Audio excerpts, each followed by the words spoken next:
Tá começando mais um pós-jogo aqui no Camisa 12. Muito obrigado a todos vocês que estão sempre ligados aqui no canal. Já sabe qual é o nosso ritual. Vai clicando em curtir se você não é inscrito ainda. Inscreva-se agora. Bicho, hoje eu tirei do armário essa aqui. Hoje eu vou deixar na cara qual que é o easter egg do pós-jogo. Normalmente é na camisa, mas hoje tá muito lógico o porquê dessa camisa maravilhosa, que inclusive tem um autógrafo do Guilherme aqui. Num ranking de rivais, em que posição no Brasil o Corinthians está para vocês? A geração da década de 80 teve seus problemas com o Flamengo. A da década de 70 teve aquele título ali que perdeu de forma dolorida para o São Paulo. A minha geração, essa final de 99, principalmente com boas atuações do Galo e um lance polêmico com o Márcio Rezende Freitas. E depois a Libertadores do ano 2000, um pênalti aqui no Mineirão também. A gente tem o Corinthians como uma pedrinha no sapato ali, que negócio que... Por isso que na Copa do Brasil de 2014, quando a gente goleou e despachou com o Mano Menezes dançando ali, teve um sabor especial. Essa é a minha geração. Diz aí, com Marques e Guilherme, sabe? Eu queria esses dois sendo campeões brasileiros. Diz aí, o Corinthians para vocês. Faz um top 3 de maiores rivais e comenta aqui. Turma, eu vou fazer um novo sorteio.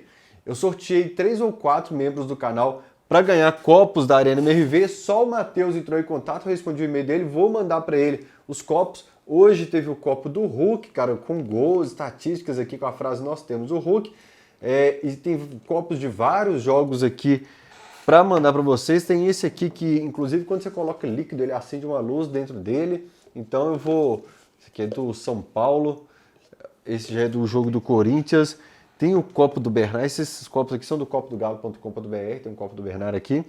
Eu vou sortear para membros do canal essa semana e despache, mas por favor, galera, quem ganhar, entre em contato, eu adoro presentear vocês. Inclusive eu fui presenteado, eu e minha esposa, inclusive, a Lohane também ganhou. Aqui está a camisa da Força Jovem Atleticana, a torcida que eu já fui vice-presidente, eu tenho muito orgulho de falar isso, gosto demais da Força, bons tempos ali de caravanas pelo Brasil afora, para a Arena do Jacaré. Então, parabéns, Força Jovem pelos 35 anos de idade. Estou doido por Cachorrada voltar para a gente trazer essa turma que não teve a oportunidade de passar pelo podcast. Outra coisa sobre copos, então, já que a gente está falando de copos, que são os copos descartáveis que a turma compra cerveja ali no estádio. Galera, eu não entendo qual é o comportamento de algumas pessoas que jogam contra o Atlético. Quer fazer pressão no rival? Canta, grita, vaia, mas não joga nada no gramado. Quando construíram a Arena MRV, eu falava, cara, o maior desafio é educar o torcedor para saber se comportar com aquele gramado perto da arquibancada. Então, um pedido que eu faço sempre para o atleticano, quer jogar junto com o time? Usa o gogó, não joga nada em campo não, para que a gente não seja prejudicado. Cara, eu luto sempre contra a teoria da conspiração que domina minha alma por traumas do passado. Falei agora há pouco do Márcio Rezende Freitas. Mas se já tem um histórico de punições pelo Atlético, merecidas ou não, vamos evitar, sabe? Então, se você não sabe se comportar no estádio, se você não sabe beber e se comportar no estádio, fica longe. Ou então fica nas cadeiras lá de cima. Se você for do Mané que briga todo jogo, nem vai então. Porque tem muita gente que joga que eu torço pro cara não ir pro estádio. Né? E o cara que arruma confusão à toa, igual aquele torcedor que teve os gestos racistas ali. Tem uma turma que eu torço para ficar longe pro estádio, tomara que nunca mais gaste R$1 com o Atlético, eu prefiro longe. Mas essa turma, que é questão de adaptar o comportamento, você joga junto com o Galo, você tá doido pela vitória, você tem o Corinthians como rival, mas não joga contra, né, arremessando o copo em campo ali. Temos muito punição para o Galo nesse caso. Pincelada rápida na questão de uniformes. Desde sempre, cara, há muitos e muitos anos, Corinthians e Galo têm problemas com o uniforme quando vão se enfrentar e esse problema não é resolvido. Infelizmente, hoje foi complicado demais. Pincelada na questão do banco de reservas. Me traz uma tranquilidade enorme pegar o celular ali quando a assessoria do Galo nos manda a escalação aqui. A gente tem um grupo da imprensa com a assessoria do Galo. Eles mandam aqui a escalação e quando eu pego, tá lá Mariano, Saravia, Lianco, Rabelo, Igor Gomes, Alan Franco, Paulo Vitor, Vargas, Kardec, Palácio Cadu.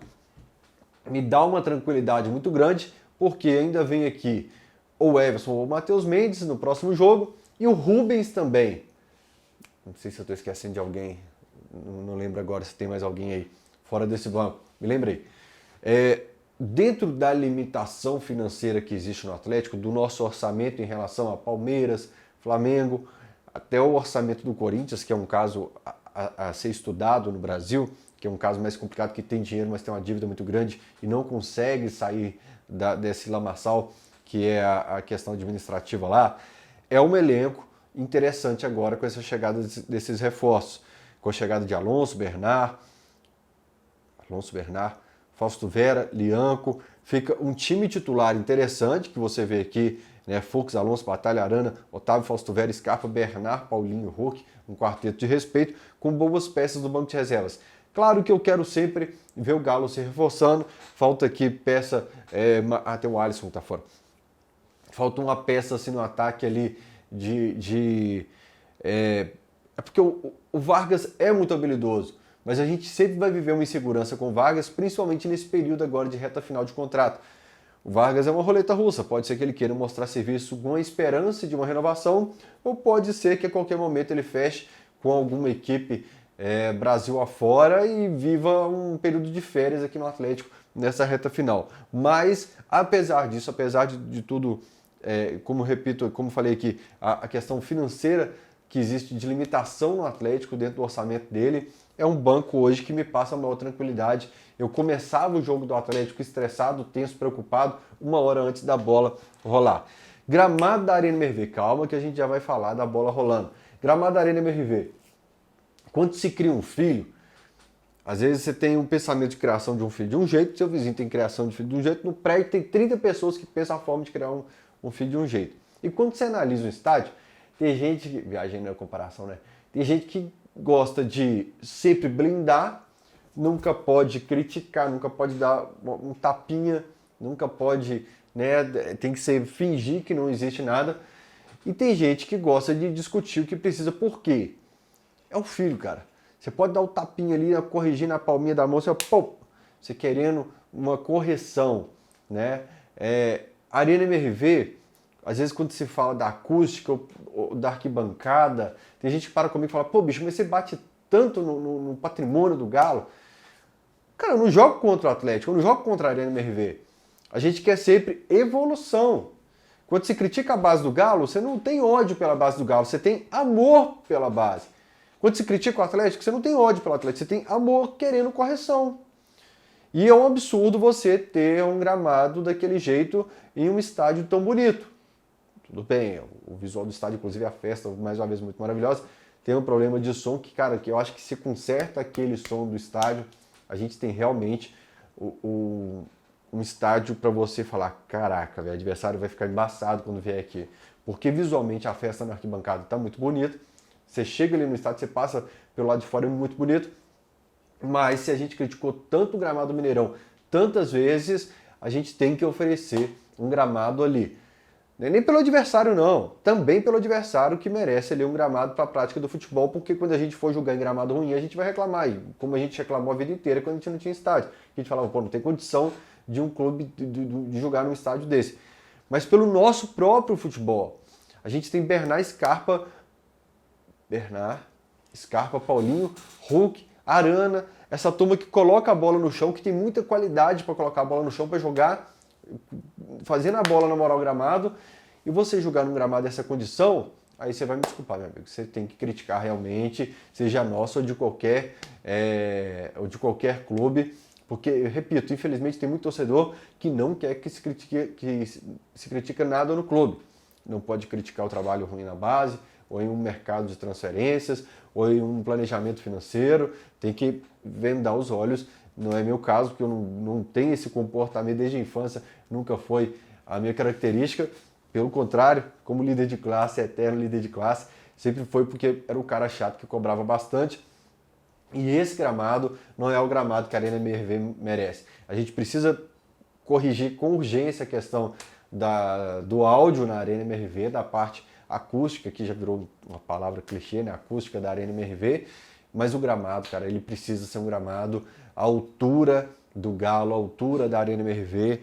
Foi realmente uma vergonha aquilo ali, e o presidente Sérgio Coelho disse que depois do jogo contra o CRB trocarão o gramado, que o Galo vai passar aí 10 dias fora, mas eu penso assim, cara, se tivesse se antecipado, dava para começar hoje à noite a troca do gramado. Você mandava o primeiro jogo, o jogo da volta contra o CRB, para o Mineirão e você tinha um período bem maior, né, bem maior mesmo, para você trabalhar esse gramado aí para o jogo contra o São Lourenço pela Copa Libertadores. Aliás, essa partida contra o São Lourenço pela Copa Libertadores é uma partida que eu tenho uma esperança enorme de conhecimento do Milito na equipe adversária, né?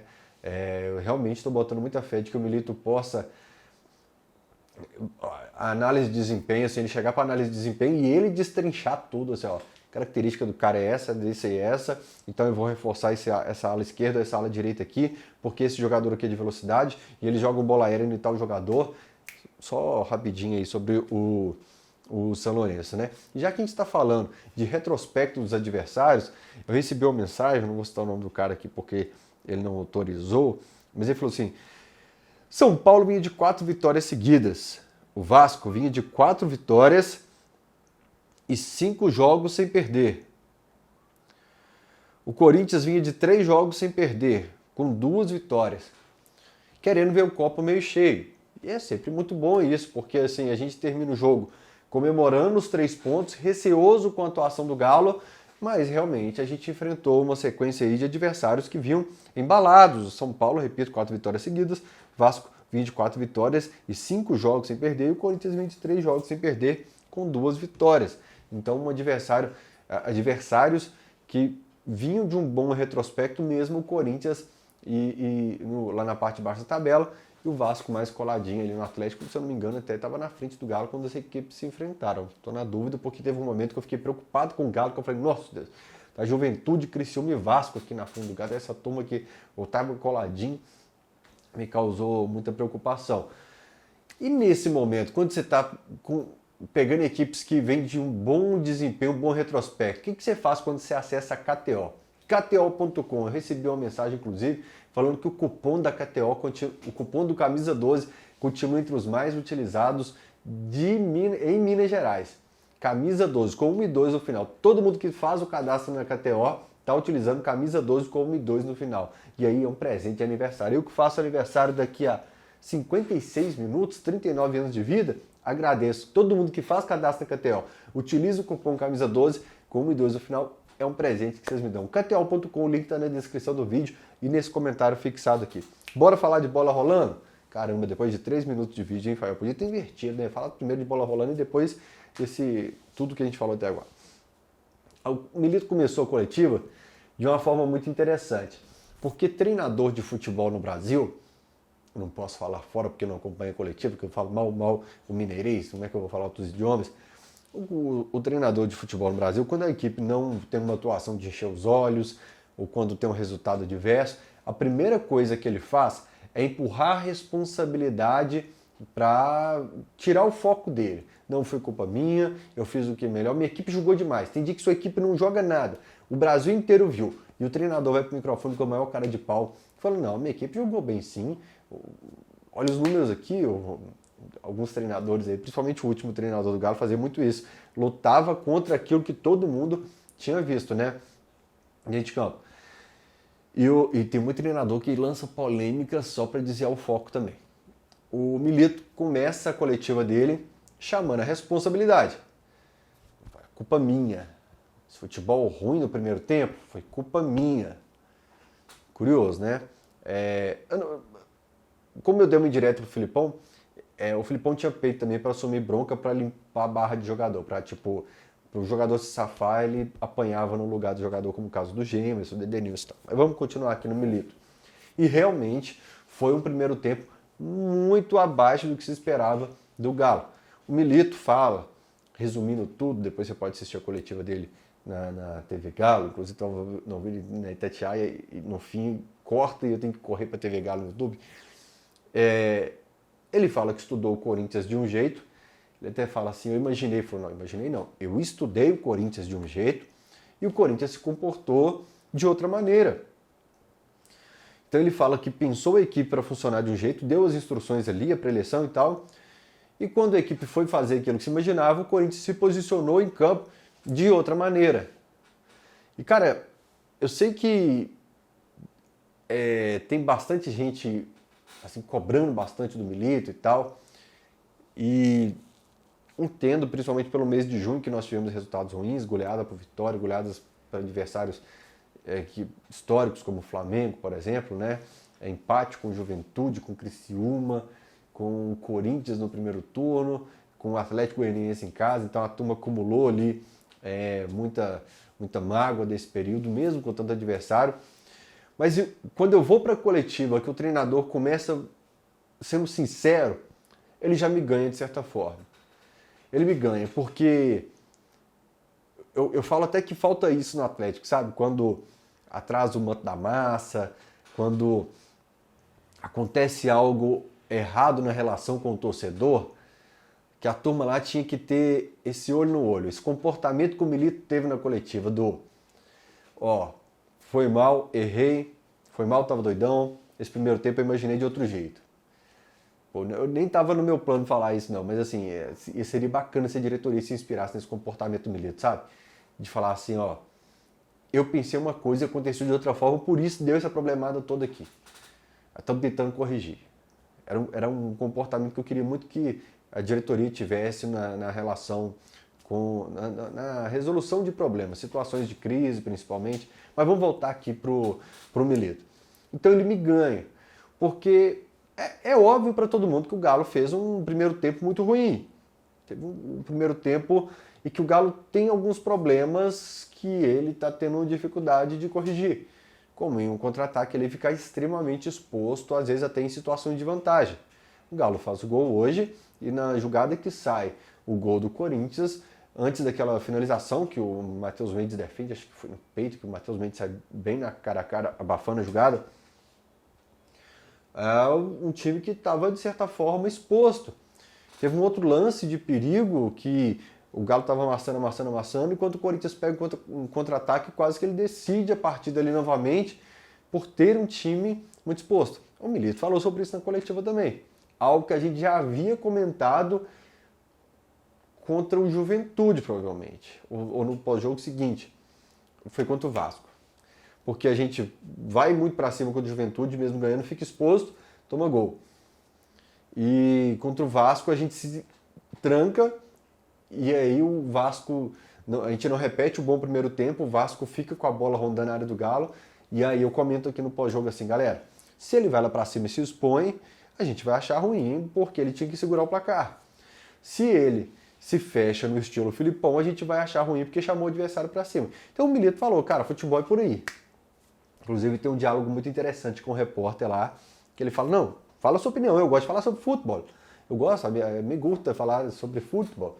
Então ele pergunta a opinião do cara e fala, basicamente isso, se eu vou muito para cima e fico exposto, vou ter uma parcela que vai reclamar. Se eu me tranco, mais sobre essa questão de comportamento, o cara já me ganhou ali falando, explicando em respeito ao torcedor e à imprensa, por que não funcionou. Porque qualquer outro treinador teria...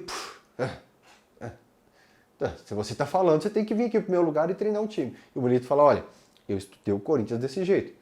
Não deu certo, então é um erro meu. Por exemplo, eu, Fael, que nunca fui fã do Alan Franco, fã do Franco, bonita a frase, não concordo com a saída imediata dele nesse caso, porque Fausto Vera estreia contra o Vasco, tem seus erros de passe, não tem uma grande atuação, aquela situação com a ausência do Arana, em que ele tem que mudar o time, ele coloca o Paulinho mais pela esquerda, mas hoje, se tivesse que sair alguém, na minha opinião, se baseando pelo retrospecto, era o Alan Franco ali. O Milito fala sobre isso na coletiva também. Ele fala, olha, vai ter jogo que vai entrar o Franco, o Vera é realmente meu homem de confiança, ele já conhecia a minha ideia de jogo e tal, e vai ter jogo que vai entrar o Zaratio. Curioso isso. Se talvez num jogo que a gente precise reverter um placar, que talvez a gente saiba que vai pegar um adversário retrancado, talvez um CRB em casa, por exemplo, que ele sabe que o adversário não vai sair tanto pro jogo, não coloca nem o Vera, nem o Franco e vai de Zaratio à frente do Otávio ali, reforçando ainda mais a parte ofensiva do Galo. O fato é que o Vera, mais uma vez, não teve uma grande atuação, Não estou falando que não possa vir a ser esse volante titular, mas que o Alan Franco não vinha mal quando estava segurando a onda para o Milito, quando volta da Copa América ele é o volante que estava pisando na área, que estava ajudando na marcação também. Nos 12 jogos iniciais do Milito, o Franco teve suas boas atuações quando a batalha vai para a defesa. Ele e o Otávio ali tiveram fizeram uma boa dupla. Então, quando o Otávio se lesiona, o Alan Franco vai para a Copa América, o time vai ladeira abaixo. Então, o Alan Franco não teve participação, não foi por atuações ruins do Alan Franco naquele período ali que ele foi para a reserva.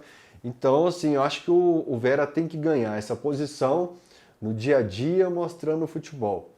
Eu acho que vai ser mais justo. Nessa parte de administração do elenco aí, seria mais justo que, principalmente com o Corinthians, que depois ficou bem recuado, e o Alan Franco poderia agregar mais nessa subida para o ataque, seria mais justo o Alan Franco nesse time. Outro caso curioso, falei que eu não sou fã do Franco, que é o seguinte: não sou fã, gente, é que não é aquele jogador que me enche os olhos. Por exemplo, antes do Milito, você era fã do Saravia? O Lemos, o Fux, essa turma nunca me encheu os olhos. É isso que eu tô falando, que eu não sou fã.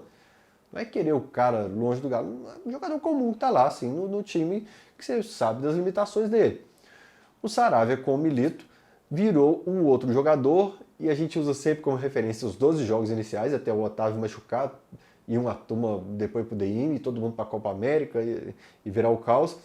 Aquele período ali, o Saravia se transforma em um jogador, até então, que a massa não tinha visto com a camisa do Galo.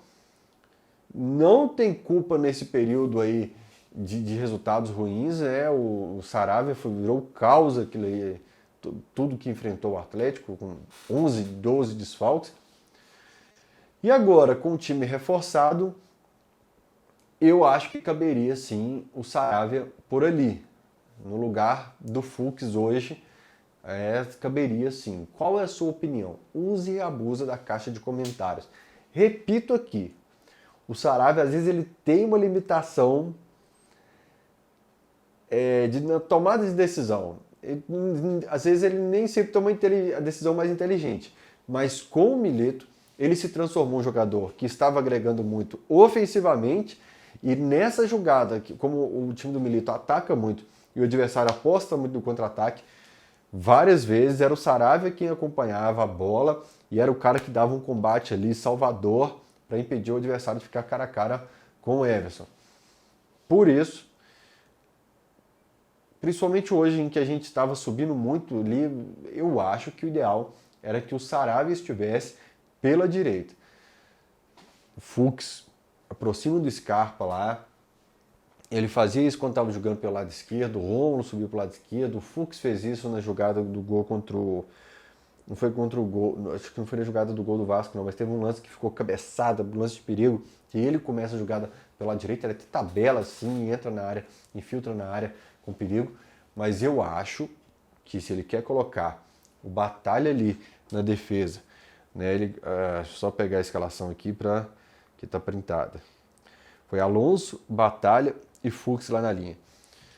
Repito, é gostoso demais ver você explicando, Milito, que você falou da saída de 4 com o Arana lá na outra linha, o Arana completando a linha ali, para dar a liberdade para a turma da frente lá, mas eu acho que o Saravia poderia fazer isso melhor que o Fux, seja defensivamente ou ofensivamente.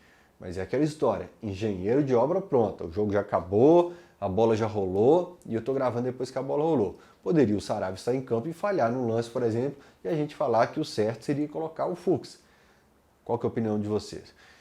O que não deu certo no primeiro tempo? Principalmente que nossos destaques lá na frente estavam extremamente apagados, né? O Paulinho muito apagado, né? Até abri o SofaScore depois para ver a participação, o mapa dele ali pelo campo, para ver por onde ele atuou, cara, não se viu o Paulinho pegar na bola. O Hulk, quando tenta o drible ali no meio campo, né, acaba originando o ataque do adversário, que depois sai o gol também.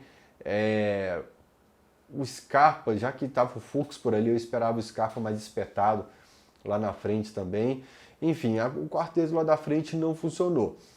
E teve um momento do jogo que dificultou demais para esse quarteto funcionar. Eu até printei e mandei para alguns amigos, eu não sei se eu postei essa lá na rede social X, mandei para alguns amigos.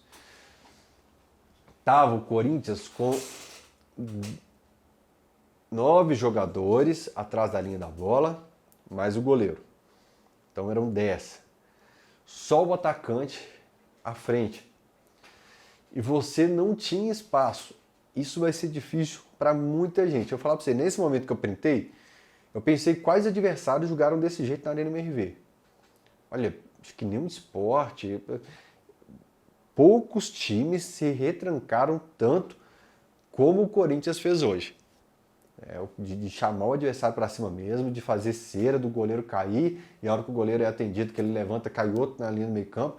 Inclusive o técnico do Corinthians falou que o futebol castigou demais o Corinthians hoje, não. O Corinthians castigou o futebol. O Corinthians não queria que tivesse jogo, o Corinthians o tempo todo caía, o Corinthians fez cera demais, o Corinthians não queria jogar futebol. O fato é que algo que me incomodou na transmissão, o lance do pênalti. Os caras questionaram se foi pênalti ou não. Aí eu, a má vontade, gente, eu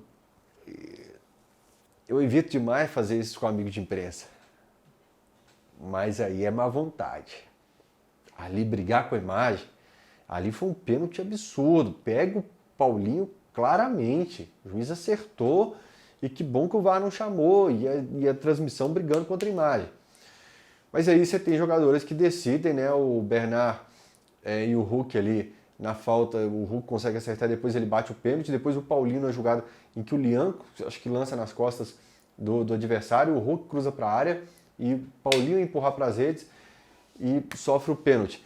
Mas de certa forma, o ataque hoje ficou bem apagado. Eu acho até que o Milito poderia ter colocado o Vargas antes, e não sei se eu não teria, talvez eu teria colocado o Vargas até na vaga do Paulinho. Quando eu estava pensando nas possibilidades de substituição aqui, cogitei isso. Apesar de ter o Bernard jogou um pouquinho, com o Juventude parece que jogou um pouquinho mais contra o Vasco, e hoje também não terminou a partida, então talvez não esteja ainda pronto para terminar o jogo, mas eu queria o Bernard continuando a buscar essa bola, o Vargas dentro da área para finalizar, porque às vezes eu sinto falta desse cara de referência lá na frente. Destaque para o Matheus Mendes, que fez várias defesas ali cara a cara, né? Muita gente questionou ele no posicionamento do gol ali, mas eu vou terminar o pós-jogo destacando as defesas seguidas que fez o Matheus Mendes, que parece evoluir cada vez que, quanto mais ritmo de jogo está tendo o Matheus Mendes, parece que vai mostrando um goleiro que foi emprestado para a Série B, foi o melhor goleiro da Série B quando esteve por lá, e o menino de muito potencial que estava sempre no banco de reservas aí. O ritmo de jogo para goleiro faz diferença realmente. E termino o pós-jogo destacando os 10 pontos conquistados dos últimos 12 disputados. Perdemos de 3 para o Botafogo no jogo em que o Cadu sofreu um pênalti, o árbitro marcou, o Rabelo foi expulso no primeiro tempo, vacilou até do próprio Cadu ali, e depois disso, com os jogadores voltando, com o treinador tendo todo mundo à disposição, com o reforço chegando, nós conquistamos 10 pontos em 12. Por isso queria acabar o pós-jogo jogando para cima, já que a vitória do Galo sempre melhora a nossa semana. Beijo no coração de todo mundo, obrigado mesmo pelo carinho que vocês têm sempre com camisa 12. Vou mandar, gente, olha o tanto de copo que tem aqui para mandar para vocês, para que são membros do canal, ó. Tudo copo para mandar para vocês, ó. Então, se ganhar o sorteio, entre em contato com a gente. Obrigado pelo carinho. Eu estou quase entrando no meu aniversário de 39 anos aqui, comemorando com vocês. E é sempre muito gostoso estar ao lado de vocês, que vocês fizeram minha alegria. Se eu tenho um presente de realizar meu sonho todos os dias, falando do Galo na TV ou na internet, graças a todos vocês. Beijo no coração. Obrigado por tudo. Tamo junto. Valeu!